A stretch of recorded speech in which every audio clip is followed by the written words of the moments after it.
Good day, I'm Stephen McHugh and this is your JIS News for Wednesday, May 16. Just under 1,200 registered farmers in 8 parishes who have been affected by recent flood rains are to benefit from $76.7 million in relief. Portfolio Minister Audley Shaw made the announcement in Parliament Tuesday. He said the funds, $1 million per rural constituency and $600,000 per urban constituency, will be disbursed by members of Parliament and the Rural Agricultural Development Authority. Minister Shaw outlined that the May 4 to 7 rains affected 136.9 hectares of farmlands with an estimated 1,520 tons of produce lost. While we are happy that the damage was not major, some of our small farmers were in fact affected and are in need of assistance, and we are committed to providing this support to get these farmers back on their feet. Minister Shaw also advised that an approved list of farm roads to be repaired has been compiled and will be tabled in the House shortly. In the meantime, government is far advanced in the drafting of a policy framework for disaster risk financing. In her contribution to the sectoral debate Tuesday, Minister without portfolio in the Ministry of Finance, Favour Williams, said the policy will cover different levels of disaster.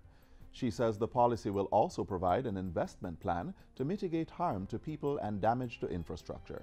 Rather than the one product that we now have that only kicks in if there is a real catastrophe, we envision different market-based products with quick disbursement features. We will utilize the market for contingent lines of credit and catastrophic bonds, all within our envelope of affordability. Asserting that natural disasters accounted for 2.4% of GDP, Minister Williams says Jamaica will continue to participate in the Caribbean Catastrophic Risk Insurance Facility. Some $2.3 billion has been disbursed to respond to damage from excessive rainfall. The Jamaica Logistics Hub Initiative, JHLI, has gained more traction following Cabinet's approval of several policies that will see to its introduction. Minister Darrell Vaz told Parliament Tuesday that at the May 7 sitting of Cabinet, approval was given for the tabling of the initiative's market analysis and master plan for adoption. He says through the JHLI, government is targeting the creation of 87,000 direct jobs from injecting $28 billion to develop 3,900 hectares of lands across the island. The master plan specifically details the actions Jamaica will need to take on several fronts simultaneously in order to realize its vision, namely a 7-part strategy consisting of those critical elements referred to as strategic enablers that significantly affect Jamaica's ability to achieve the build-out of the SEZ. 5,000 persons will participate in a pilot initiative to enhance healthcare delivery across the island. Dubbed eCare, the program is a partnership between the Universal Service Fund and the Diabetes Association of Jamaica. In his contribution to the sectoral debate Tuesday, Technology Minister Dr. Andrew Wheatley said eCare will revolutionize how doctors and patients collaborate to manage chronic diseases.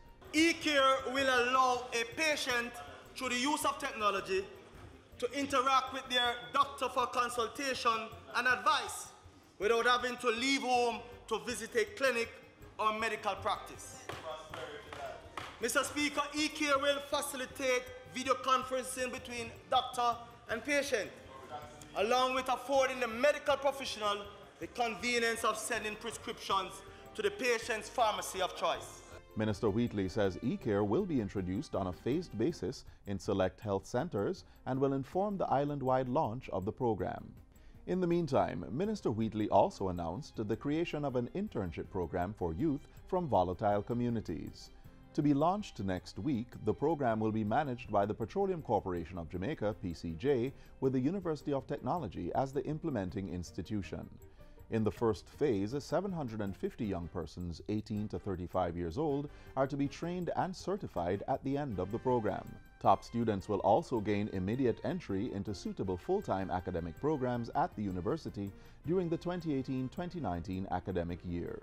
Over a 3-week period, participants will be trained in the areas of engineering, business, hospitality and tourism management, renewable energy, entrepreneurism, robotics, and information technology. Minister Wheatley says the PCJ will cover tuition, room and board, as well as an individual stipend of $45,000. And finally, a trauma team from the Ministry of Education will continue to provide grief counseling to the Bogwalk High School community. This after Monday's stabbing death of 16-year-old student Kevon Barnes. Education Minister Ruel Reid has denounced the killing while urging students to utilize mediation to solve conflict. This death could have been avoided if conflict resolution was a norm in our society and schools.